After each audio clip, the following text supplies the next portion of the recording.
जन्मेजय ने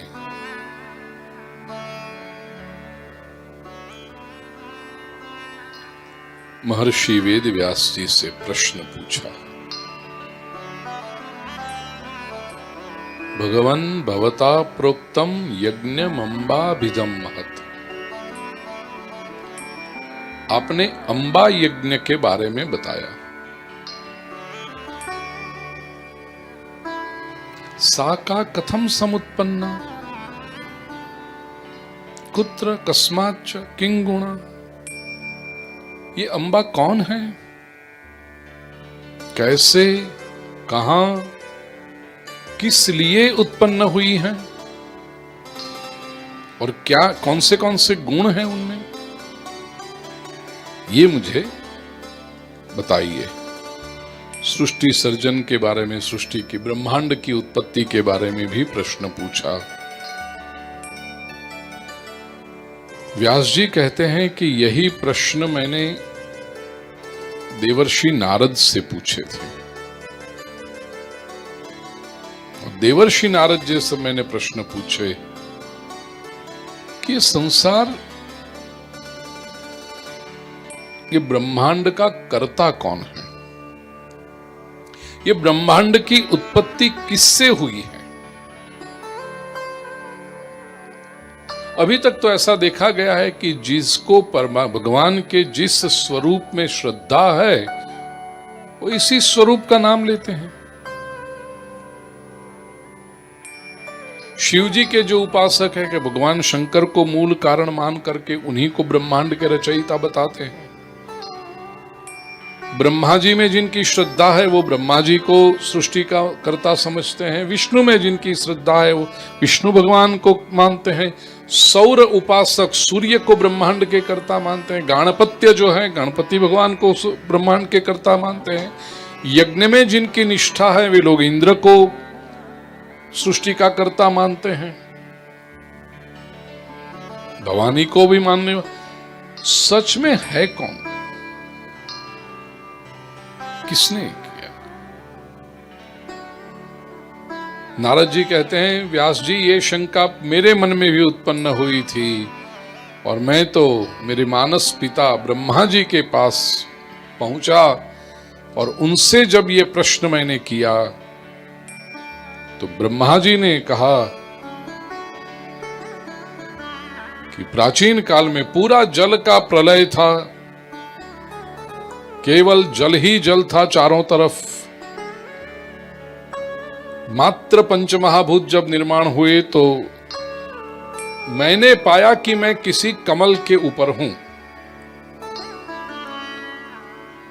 ये कमल कर्णिका पर मैं जो बैठा हुआ था तो मुझे भी जिज्ञासा तो हुई कि जहां दृष्टि करता हूं वहां चारों तरफ केवल जल जल महासागर ही दिखाई पड़ता है, तो मैं यहां कैसे हूं, मेरा निर्माण किसने किया, मेरी रक्षा कौन कर रहा है। कमल की नाल से नीचे उतर तक मैं खोजता रहा, कुछ मिला नहीं, लेकिन आकाशवाणी सुनाई पड़ी, तपस्तेति, तपस्या करो।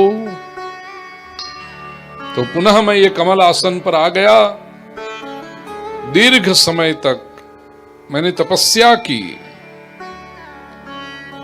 उसके बाद एक और आकाशवाणी सुनाई पड़ी, सृजेति पुनर्भूता, सृष्टि का सर्जन करो। इनका सर्जन करूं, कैसे करूं, किस प्रकार करूं, ये चिंतन कर रहा था। वहां तो मधु और कैटभ के उत्पात होने लगे। देखिए वो कहानी फिर से, जो मधु और कैटभ दैत्यों का उत्पात होने लगा, मेरे सन्मुख आ गए। वो यही कमल की नाल का आश्रय लेकर के मैंने उतरा। वहां पर शेष शैया पर भगवान विष्णु को मैंने देखा। विष्णु भगवान योग निद्रा में थे, जगाया, योग निद्रा की स्तुति की। और विष्णु भगवान जब जागे तो भगवान के शरीर में एक अंग प्रत्यंग में जो फैली हुई मां भगवती योग निद्रा के स्वरूप में थी। या देवी सर्वभूतेषु निद्रा रूपेण संस्थिता, वो वहां निद्रा के रूप में से सिमट कर दिव्य स्वरूप में आ गई। अब जो मधु कैटभ के साथ युद्ध होता था, वहां शिव जी भी थे, अन्य अन्य देवता भी थे। सब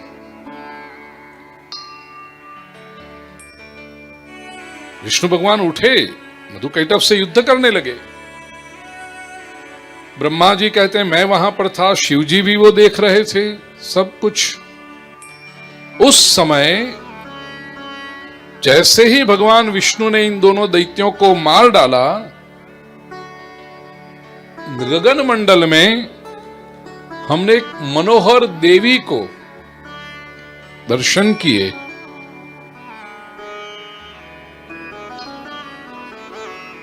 इतना अद्भुत स्वरूप, उतना तेजस्वी स्वरूप हमारे अंतःकरण से स्तुति प्रकट हो गई। देवी ने आज्ञा दी कि ब्रह्मा जी आप सृष्टि का सर्जन करो, विष्णु आप पालन करो, रुद्र आप संहार करोगे। ये सब होने लगा। हमने कहा ये सब करने के लिए शक्ति चाहिए, पृथ्वी चाहिए, सब जल ही जल फैला हुआ है, कहां सृष्टि करें, कैसे करें? ये हम पूछ रहे हैं, उसमें तो आदेश हुआ विमान में बैठो। एक दिव्य विमान आ गया हमारे सामने। मैं ब्रह्मा जी विष्णु और रुद्र, ब्रह्मा जी वर्णन कर रहे हैं, तो हम तीनों एक दूसरे की ओर देखते हुए ये विमान में बैठे। और जैसे ही हम बैठे, दिव्य गति से, तीव्र गति से ये विमान आकाश में उड़ गया, उड़ता गया। हमें तो पता ही नहीं चल रहा था कि क्या हो रहा। अचानक एक स्थान पर विमान कुछ क्षणों के लिए रुका, तो बाहर हमने जो दृष्टि की, इतना सुंदर वो स्थान था, इतना रमणीय वो स्थान था कि स्वर्ग की शोभा तो इसके सामने कुछ नहीं थी। ये क्या है? हम कहां आ गए हैं? ये विचार हम करें, उतने में तो हमने वहां इंद्र और इंद्राणी को देखा। जैसा इंद्र स्वर्ग में था, वैसा ही इंद्र। सोचा ये कौन है? हम ये सोचे, उतने में तो विमान फिर से उड़ गया, दूसरी जगह पर जाकर उतरा। ब्रह्मलोक जैसा दिखाई पड़ रहा था। ब्रह्मा जी कहते हैं मैं विमान में बैठा हूं, विष्णु है, शिव जी है मेरे साथ में, और सामने एक भव्य महल में से एक और ब्रह्मा को आते हुए देखा। विष्णु और शिव जी कुछ क्षण मेरी ओर देखते हैं, कुछ क्षण वहां देखते हैं। ब्रह्मा ये हैं जो हमारे साथ में बैठे हैं वो, या ये जो हैं सामने दिखाई पड़ रहे। ठीक ऐसे ही फिर से विमान उड़ा, वैकुंठ में गया, वहां हमने विष्णु को देखा। कैलाश पर गया, वहां हमने शिव जी को देखा। हम सभी के आश्चर्य, समझ नहीं पा रहे थे क्या हो रहा है। उड़ता हुआ ये विमान सुधा सागर में पहुंचा है। सुधा समुद्र संप्राप्तो मिष्टवारी महोर्मिमान। शब्दों पर ध्यान दीजिएगा। सुधा समुद्र, मुंबई में हम हैं, या जो लोग विश्व भर में समुद्र के किनारे शहर में रहते होंगे, चाहे वो सिडनी, ब्रिस्बेन, सब जगह पे समुद्र का किनारा है।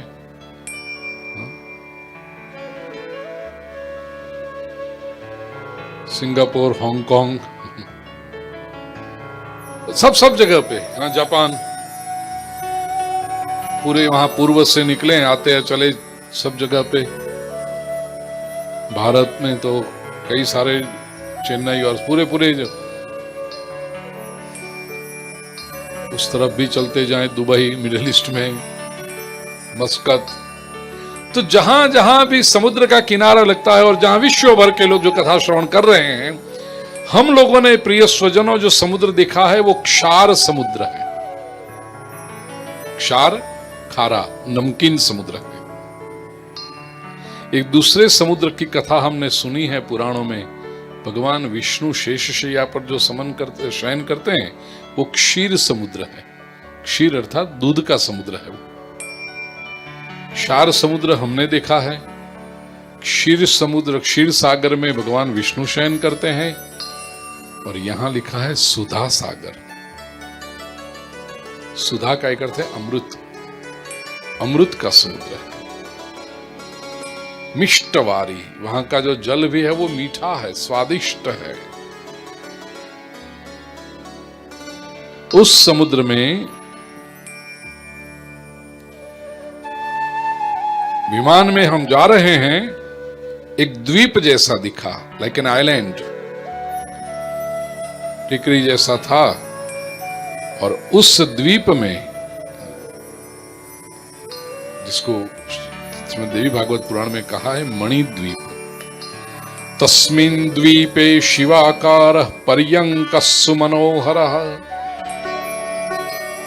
वहां जो हमारा विमान उतरा, अब समुद्र का किनारा है तो समुद्र के किनारे पर जैसे हमारा अनुभव है क्या होता है, रेत। तो हमने देखा ये भी तो रेत होगी, लेकिन चमक रही थी। हाथ में लेकर देखा तो वो रेत नहीं थी, रत्न के कण थे। जाना है 10 मिनट के लिए ऐसी जगह पे जहां समुद्र के किनारे पर रेत की जगह पर केवल रत्न के कण बिछे हो, मूल्यवान रत्न। दूर भी दिखाई पड़ता था जैसे वृक्ष होते हैं, लेकिन ये वृक्ष हमने देखे कि कोई सामान्य वृक्ष नहीं थे। पता चला ये वृक्ष कौन से थे। स्वर्ग में हमने एक कल्प वृक्ष देखा है, वो कल्प वृक्ष जिसके नीचे बैठकर जो भी इच्छा करो वो परिपूर्ण हो जाती है। ब्रह्मा जी वर्णन करते हैं, यहां पर हमने जो पूरे के पूरे वन देखे वो कल्प वृक्ष के वन थे। समझ में नहीं आ रहा था क्या हो रहा, ये अनुभव कौन सा है। It's such a extra sensory divine experience, such a blissful experience. ये कथा का आप श्रवण करते हैं, साथ में इसका चित्रण अनुभव भी आप यदि करते जाएं कि ऐसी जगह पे आपका विमान है जहां पर समुद्र का पवित्र किनारा है और रेत के स्थान पर मूल्यवान रत्न, कल्प वृक्ष के वन। हमने देखा एक भव्य पलंग था और उस पलंग के ऊपर एक दिव्यांगना, एक अत्यंत सुंदर महिला विराजमान थी। कौन है ये? षटकोण के मध्य में यंत्रराज के ऊपर वो विराजमान थी। देवी षटकोण मध्यस्था यंत्रराजो परिस्थिता। यंत्र के ऊपर वो विराजमान थी। हम सोच रहे कौन है ये? ब्रह्मा जी कहते हैं भगवान विष्णु को एकदम याद आ गया और वो कहने लगे कि मैं जब बाल स्वरूप में था, वट पत्र के ऊपर में था, चरण कमल को मुख कमल में जब पधरा के ये बाल लीला मैं कर रहा था, उस समय मुझे जो ये लग रहा था कि मुझे दोलन हो रहा है, कोई झुला रहा है। गायंती दोलयंती च बाल भावान मयि स्थिते। मुझे ये बाल्यावस्था में जो झुला रही है और मधुर स्वर में जो मुझे संगीत, वो उसका ध्वनि सुनाई पड़ रहा था। कौन सा ध्वनि? सर्वं खल्विदमेवाहम् नान्यदस्ति सनातनम्। याद आ रहा है? अर्धश्लोकी देवी भागवत जिस पर हमने कल चिंतन किया। सर्वं खल्विदमेवाहं नान्यदस्ति सनातनम। મળ્યું? सर्वं खल्विदमेवाहं नान्यदस्ति सनातनम।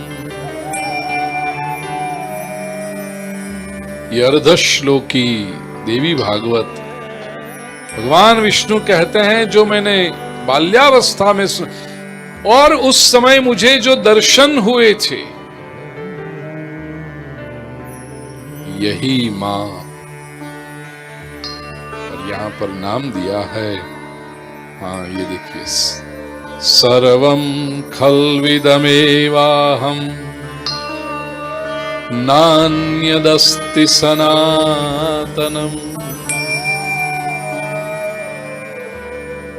ये जो मैंने बाल्यावस्था में जो स्वर सुना था, जिसके पास से सुना है, और उस समय मुझे जो अनुभव हो रहा था, यही मां दर्शन दे रही है, भुवनेश्वरी। भगवान विष्णु को जब ये स्मरण आ गया तो कहा चलें, मां के दर्शन ऐसे दूर से नहीं होते, समीप जाकर करने चाहिए। ये मां भुवनेश्वरी का स्वरूप कथा आती है, मैं जरा और डिटेल में बताऊंगा आपको।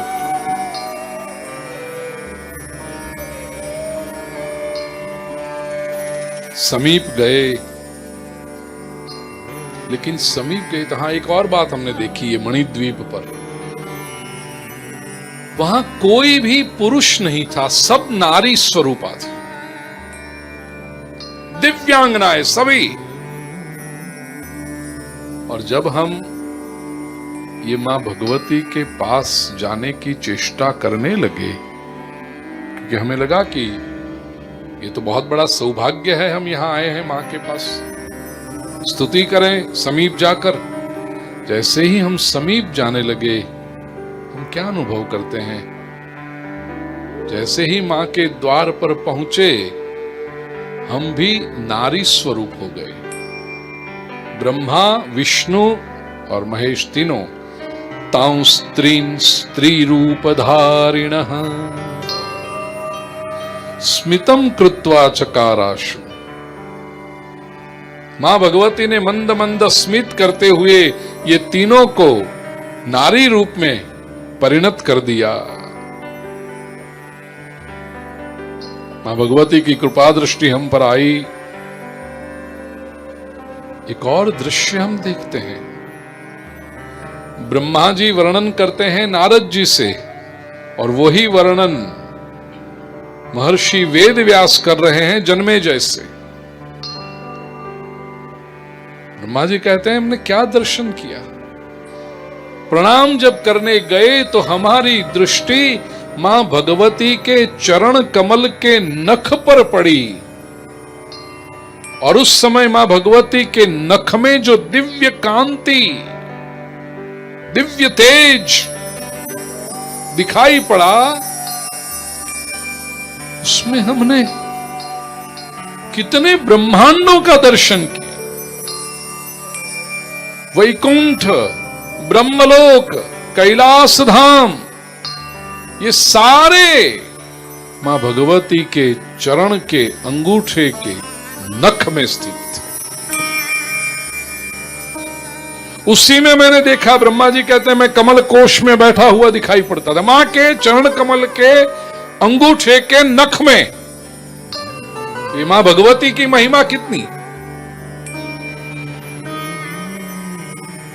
हम तीनों समझ गए, यही समस्त जगत की जननी है। ब्रह्मांड की उत्पत्ति किसने की? ये प्रश्न था ना। यही समग्र समस्त जगत की जननी है, यही महादेवी है।